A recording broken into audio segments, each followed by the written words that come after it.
Hello, my friends. My name is Wild Endeavor, and welcome to WTH is Dragon Age: The Veilguard. This is the fourth installment in the Dragon Age series as far as video games.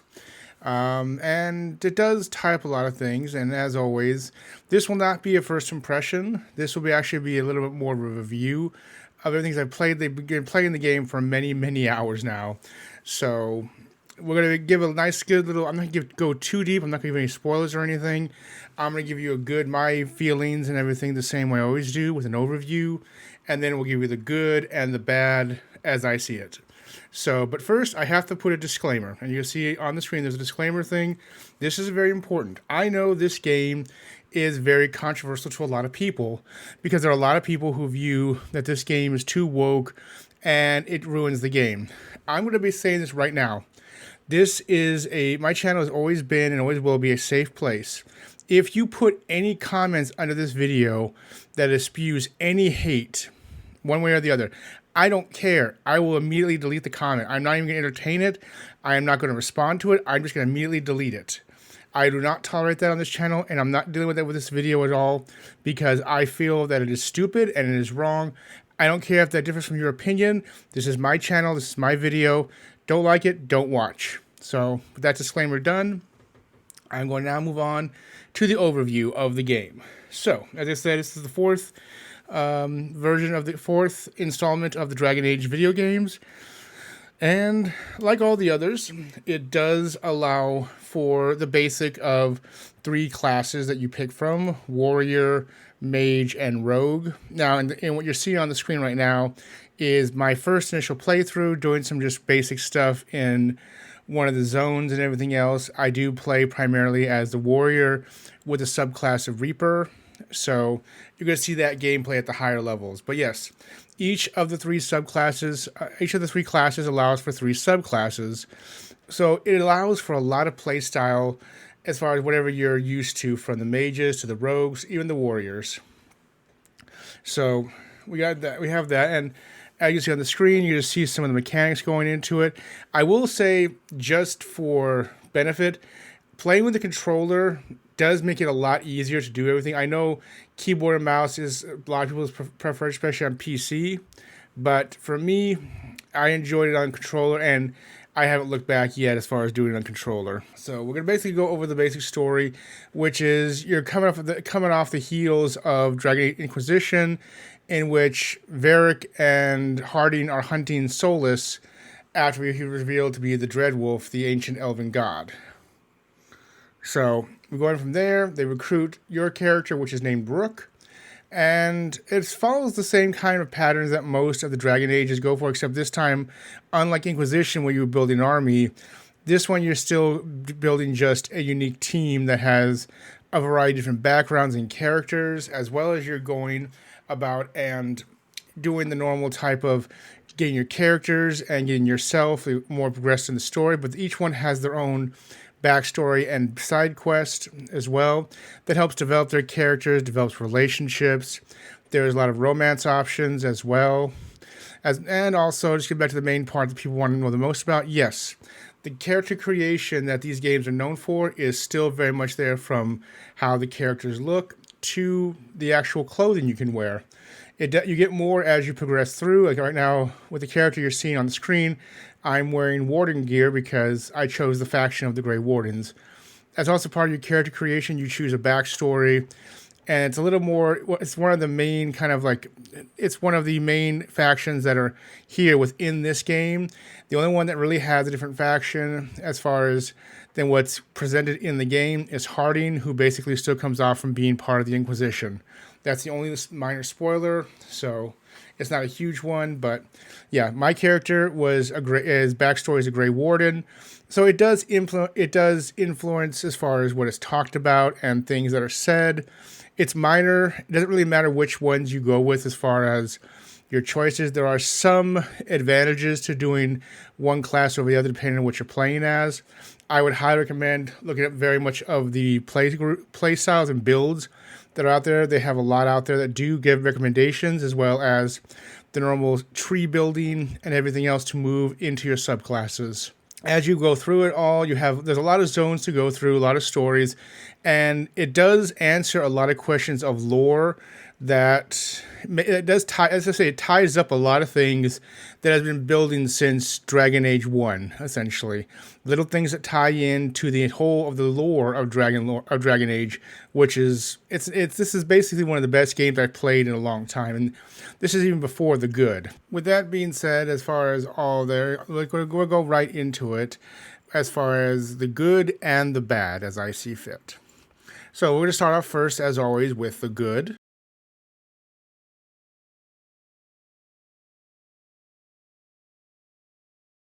Now, what makes this game great? Well, for one thing, the graphics are amazing.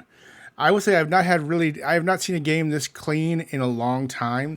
It is beautiful. The movement is good. The combat is good. I have not really had any issues with this. I mean, I've been entirely impressed with what they brought to this game.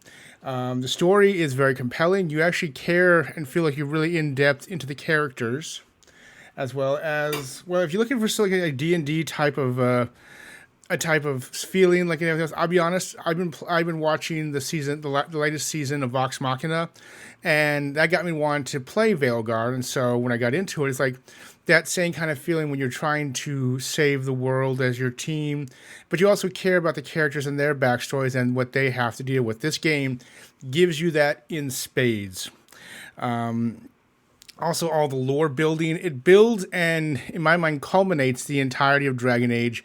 So it gives you a better understanding of why things have happened. And the more, basically, for those that love lore, this will be a game that you will absolutely just keep coming back to because there's so much there. Not only that, the game offers a lot in the way of exploration. You can go into zones, and you can keep walking around battling things, but also finding new treasure, new paths, little things here and there as far as little written stuff.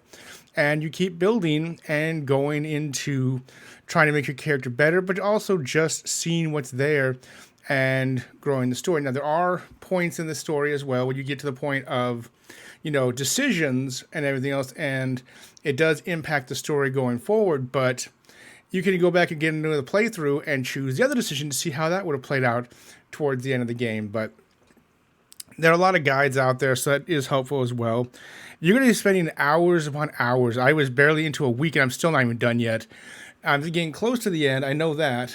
But it's like, this is going to give you lots of gameplay and replay value, which for a game is very important to me, especially a single player. It has to have the ability of, I want to come back to this game as much as I can. And with this one, I can see myself going from doing my first playthrough as a warrior and then maybe my next through as a mage. Because I tried all three. I did try all three, mage, warrior, and the rogues. I didn't like the rogue. That's just my playstyle preference. I think there'll be many people that will like it, but there's also the game. That's another good point as well. The game gives you something that will allow you to fit into your playstyle and to make you feel like you're doing something, and make go into nightmare levels. You'll still feel like you're doing something and you've accomplished something, no matter how, with just different playstyles that fit you. And the game allows for a lot of customization, not just of your face and everything else, which is also another feature that's great. Is that there's a mirror in the main base of the Veilguard where you can go back and you can change anything. You can't change your race, but anything as far as facial, anything about your body, you can change it all there, even your voice. And you can change it anytime you want. So if you see something like on YouTube, you want to change your face to look more like that because it looks better, or you want to make alterations, add scars, you have that ability at any given time. Just go back to the main base and boom, change how you look. It's a nice little feature as well. Also, the game is very inclusive.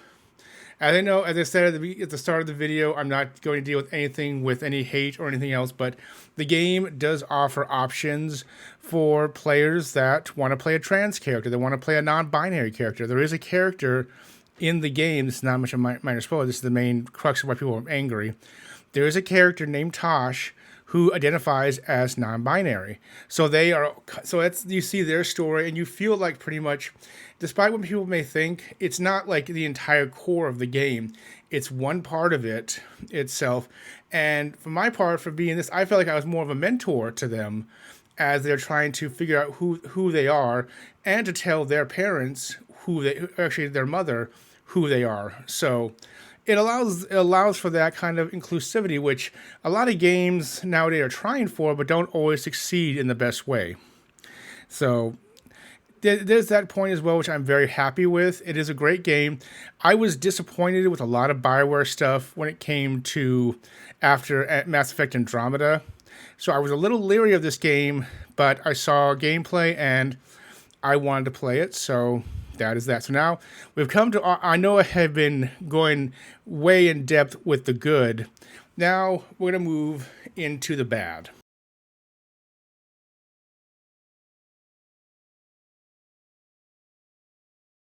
Now, the bad is very minor. There's minor things.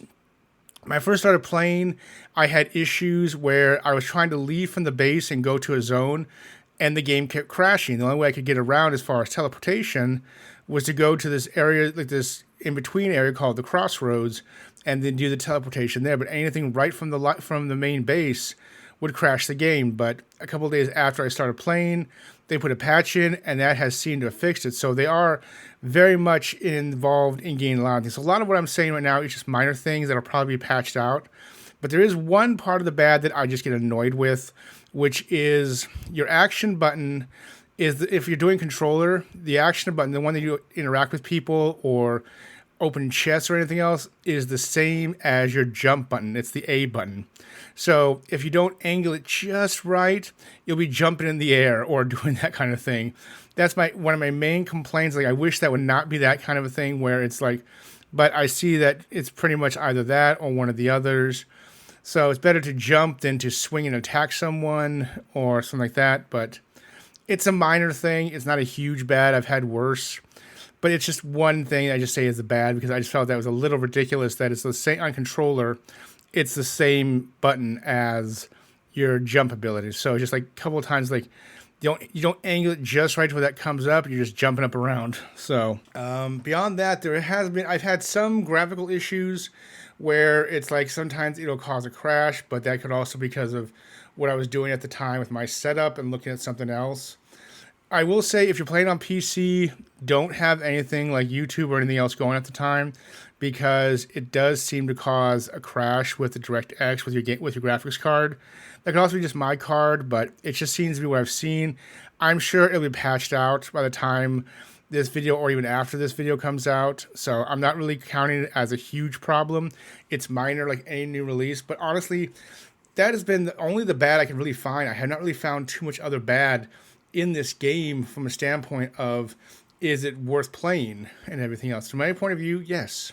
So now we've dealt with the good and the bad. Now we come to the final analysis and my view of the game. And you're not going to be surprised at this one. I'm giving this a 5 out of 5.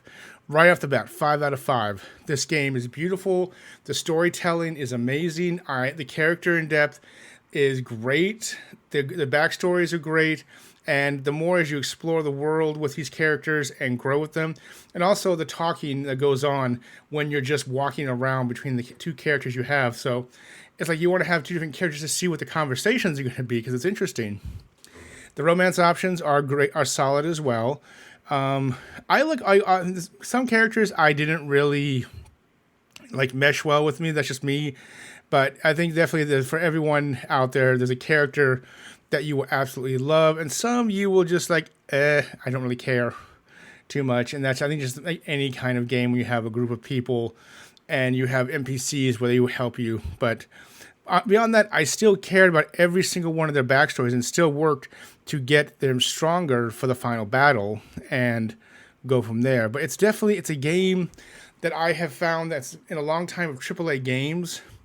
This is in my early on right now. I know this game just barely came out, but I'm already saying this is game of the year, because this is a beautiful game. I can only imagine what more they're going to add into it itself. And plus, this does feel like, in a lot of ways, that it is a culmination of all of the 4 games and allowing them to go anywhere else afterwards once this game is complete. Plus all the DLC that I'm sure will come as well. and go from there. Plus the next game after that, which will come probably years later, but still.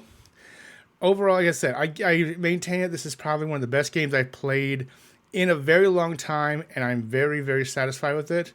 And I do hope this helps you to make your choice if you want to play the game and everything else. If it did, please leave a comment. This is the part of the video where I say please comment, subscribe, like. It does help the channel grow. And also, if you want to comments down there, I will try and respond to every single one of them. But as I said in the start of the video, if there's any hate, again, I'm going to reaffirm, I will not even look at it. I will delete it immediately. You will not get a spot on this channel or this video to spew hate at anyone. That is not what this place is for.